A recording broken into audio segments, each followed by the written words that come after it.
We were grown men now. He was 27, I was 25. But the moment our shoulders brushed in that too-small guest bed, I felt like a teenager again. Nervous, jittery, pretending not to notice the heat between us. Ryan, my older brother, had always been the golden boy. Confident, athletic, that kind of rugged charm that made everyone feel safe around him. Me? I was the quiet one. The listener. The observer. The one who figured out I was gay at 15 and decided to keep it to himself after overhearing our dad call someone a damn fairy on the news. I never told Ryan. I couldn't. It was Thanksgiving weekend, and the family house was packed. Our parents didn't want to pay for an Airbnb, and the guest room had one full-sized bed. You two shared a bed growing up, Mom had said. You'll survive. She had no idea how different things were now. Ryan strolled into the room in boxers and a white tank, towel around his neck, still damp from his shower. He dropped into bed with a grunt, his arm grazing mine as he reached for the phone charger. You still sleep like a vampire, he smirked, lying flat, arms folded over his chest. Yeah. Keeps the nightmares out, I replied, trying to sound casual. Still weird. He grinned, then closed his eyes. I watched him for a moment.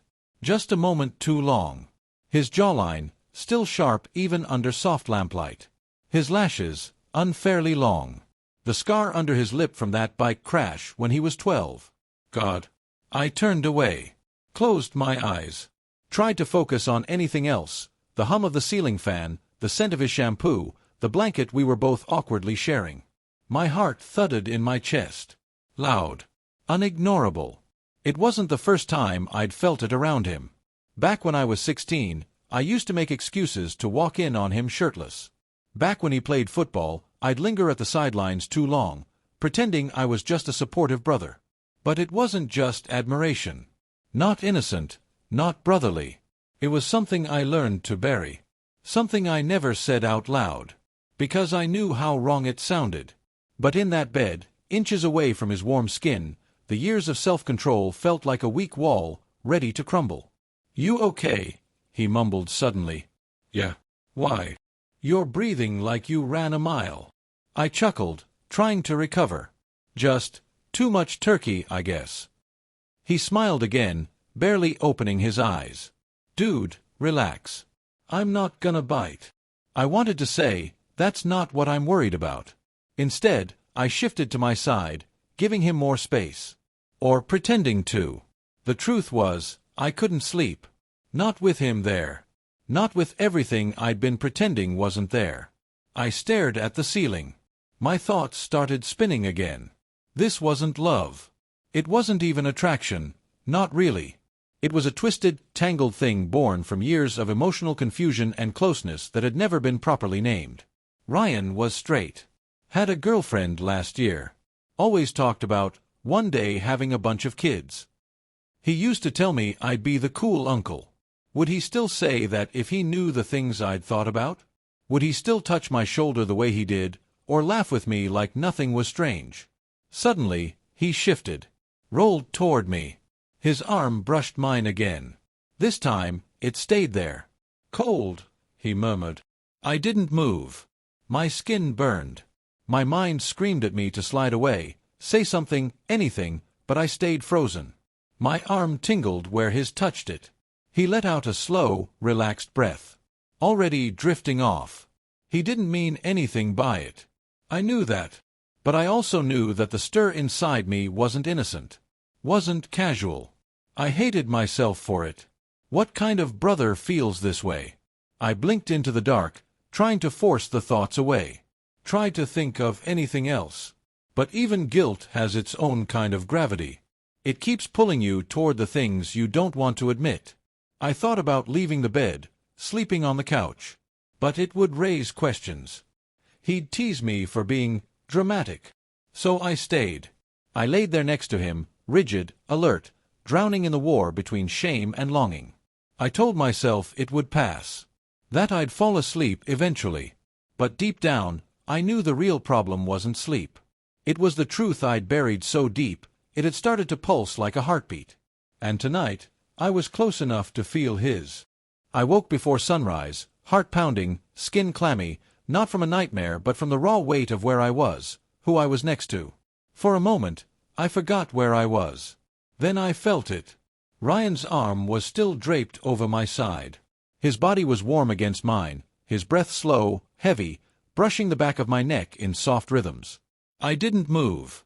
Not because I didn't want to, but because I couldn't. I was paralyzed. By guilt. By desire. By the sheer surrealness of the moment. Then I felt it.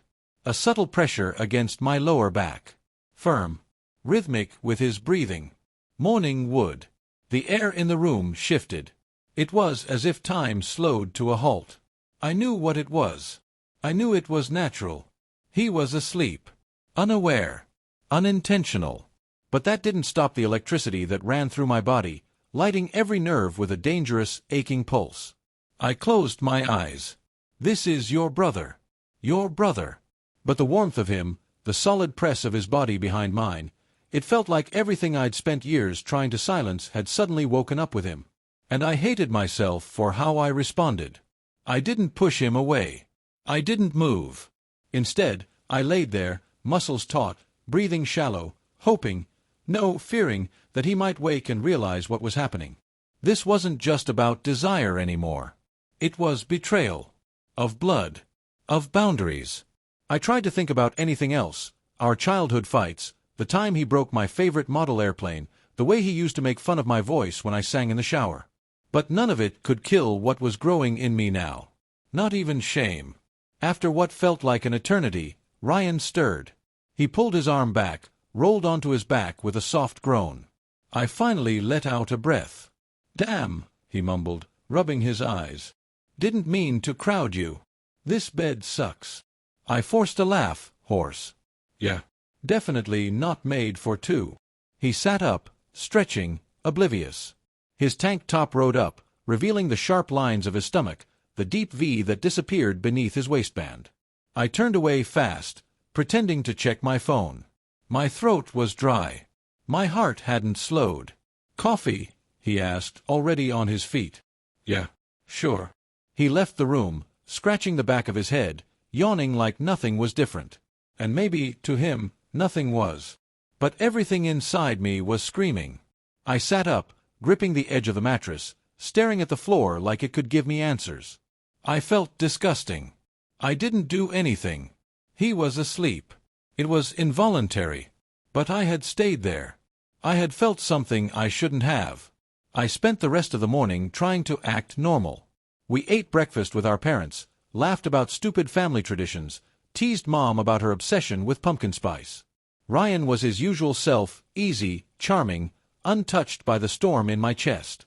But when he looked at me, did his gaze linger a second too long? Or was I just desperate for signs? Later that afternoon, we ended up alone again, watching football in the living room. The silence stretched between us like a tightrope. I could barely look at him. "Everything good?" he asked, tossing me a beer. "Yeah," I lied. "Just tired." He nodded. "You've been kinda quiet." I shrugged. "Didn't sleep much." He smirked. "Told you this house has haunted mattresses." I laughed. Forced again. He didn't push. Just leaned back on the couch, eyes on the game. And I sat there beside him, wondering how he could be so calm while I was falling apart inside. The moment from the morning wouldn't leave me. It replayed on loop, his warmth, his breath, the press of his body against mine. I knew he didn't mean it. I knew I was the problem. But it didn't make the feelings disappear. That night, I lay awake long after he fell asleep. This time, I made sure not to face him. I stayed curled at the edge of the mattress, afraid to move, afraid to breathe too loud. He turned over once, his leg brushing mine under the blanket. My body tensed like a tripwire. No contact this time. No accidental embrace. Just the brutal reminder of how close he was, and how far he had to stay. I stared at the ceiling again, jaw clenched, nails digging into my palm under the covers. I had to find a way to kill this thing growing inside me. Because this wasn't just infatuation. It was a slow collapse. And no matter how harmless it looked on the outside, inside me, it was tearing everything apart. The final night of the trip settled over the house like a slow, heavy fog. Everyone had gone to bed early, worn out from the long weekend of overeating and passive-aggressive family tension. Only Ryan and I were left, 2 bottles deep into a six-pack and parked on the back porch in the cold. He lit a cigarette. He only smoked when he was stressed or drunk. Maybe both. "You remember when we snuck out that one summer?" he said, exhaling toward the stars. "Tried to go skinny dipping at Miller's Creek and ended up getting chased by raccoons?" I smiled despite everything. "You screamed louder than I did." "Bullshit," he laughed. "I saved your ass." He handed me the cigarette. I took it. I didn't smoke, but I needed something to do with my hands. We sat in silence for a while, watching our breath fog the air. The porch light flickered, humming faintly. The moment felt suspended. Fragile. "Something's been off with you this weekend," Ryan said, not looking at me. "You okay?" I hesitated. "Too long." "Yeah," I lied. "Poorly." He turned to face me. His eyes were dark, sincere. "Come on, man. I know you. You've been tense as hell since the first night. Did I do something?" "No. It's not you." He waited. I stared at the cigarette between my fingers, then dropped it into the half-full beer can. It hissed. "Then what is it?" he pressed. My chest tightened. This was the edge. The place I'd always walked near but never crossed. I wanted to say nothing. I wanted to lie again. But something cracked. "You ever feel like there's something wrong with you?" I asked, voice quiet. He blinked. "Where the hell did that come from?" "I'm serious." Ryan leaned back, exhaled, ran a hand through his hair. "I mean, yeah. Everyone feels that way sometimes." "No, I mean, like you're broken in a way that can't be fixed." He looked at me again. Really looked. And suddenly, I hated how kind his eyes were. "I don't think you're broken, Daniel." I swallowed. My throat burned. "You don't know everything about me." He didn't speak. I felt the words clawing up my throat, demanding release. Years of hiding, burying, twisting myself into silence. "I used to think I just looked up to you," I said, voice trembling. "That you were everything I wanted to be. But it wasn't just admiration." His brows furrowed. He didn't interrupt.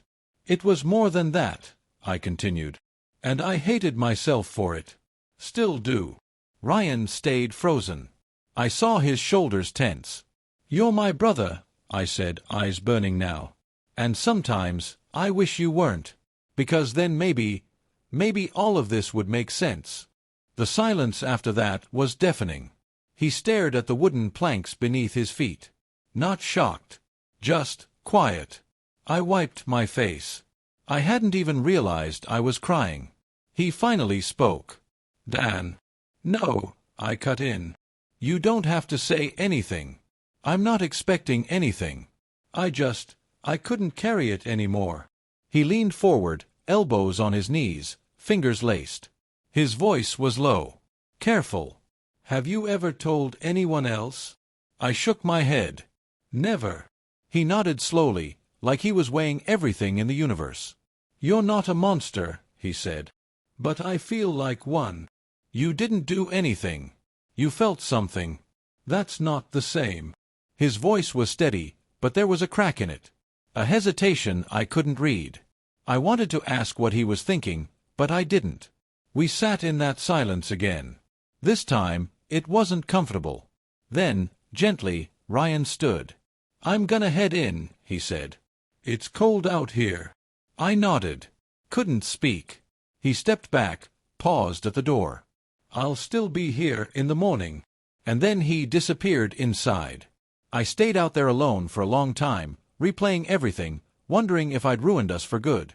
I had said it. Not everything, not in direct terms, but enough. Enough to change things. Enough to break something that had once been safe. The cigarette smoke still clung to my clothes, bitter and sharp. My skin felt too tight for my body. What had I expected? That he'd say it back?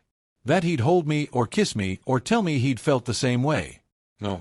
I wasn't that delusional. I just needed him to know. I just needed, for once, not to lie about the war inside me. But I knew what came next. The space between us would grow. He'd be polite, distant, maybe still kind, but never the same. I'd crossed a line. And there's no rewinding from something like that. The ride home was quiet. Ryan offered to drive me back into the city. I accepted, because declining would have felt like a statement I wasn't ready to make. He didn't bring up the night before.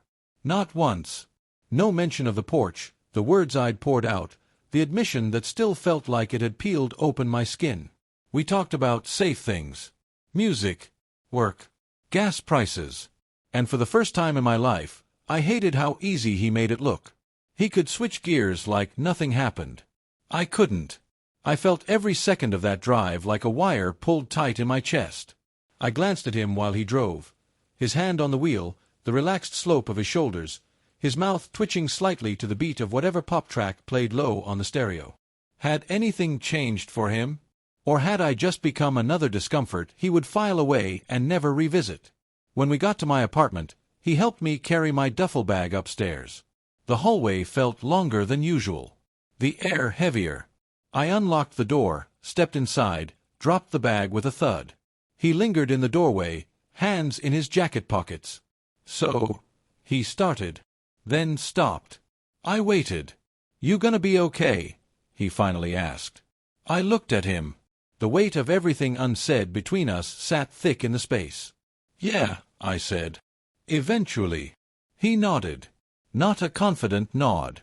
A quiet, uncertain one. Then, after a pause, he stepped forward. Pulled me into a hug.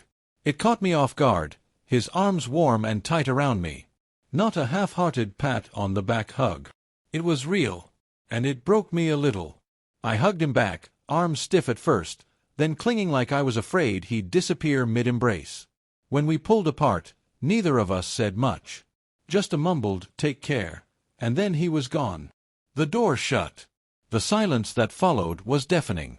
I stood there, still holding the heat of his body, the scent of him clinging faintly to my hoodie. And I realized something cruel. That might be the last time I touched him.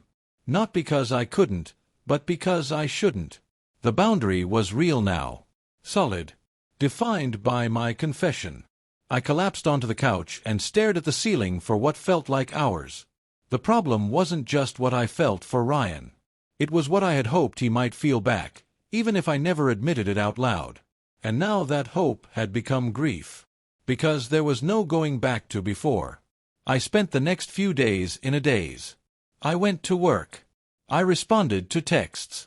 But everything felt detached, muted, like I was watching myself from a distance.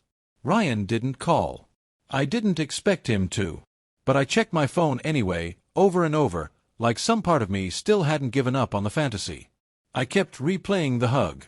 The porch. The tension in his voice when he asked if I was okay. Was there something there? No. He was straight. He was my brother. And I had to keep repeating that to myself like a prayer, because if I let the other thoughts in, the what-ifs, the maybes, the way he'd looked at me sometimes when he thought I wasn't paying attention, I'd start to believe in something I shouldn't. 2 weeks passed before I got a message. "Ryan, you good? Been thinking about you." I stared at the screen. Typed. Deleted. Typed again. "Me, yeah. Getting there. You, Ryan. Same. Lot on my mind. Let me know if you ever want to talk again. Doesn't have to be heavy. Just, miss hanging out." That was worse than silence. Because it gave me just enough hope to hurt all over again. I didn't respond. Not right away. I let the message sit there like a wound. Because what could I say? That I missed him too? That I'd trade a piece of myself just to go back to pretending everything was fine? I wanted to talk to him. Desperately. But I also knew the line between closeness and collapse had never been thinner. So I did what I'd always done. I swallowed it. Lived with it. The next time he called, I didn't answer. Not out of anger, but self-preservation. Because love, when it can't be returned, when it shouldn't be returned, becomes a kind of violence. And I was tired of bruising myself with hope. Final reflection. Narrator's inner monologue. I think we all carry secret wars. Unseen. Untold. Mine just happened to be shaped like someone I should have never wanted. Ryan will always be the part of me I can't explain.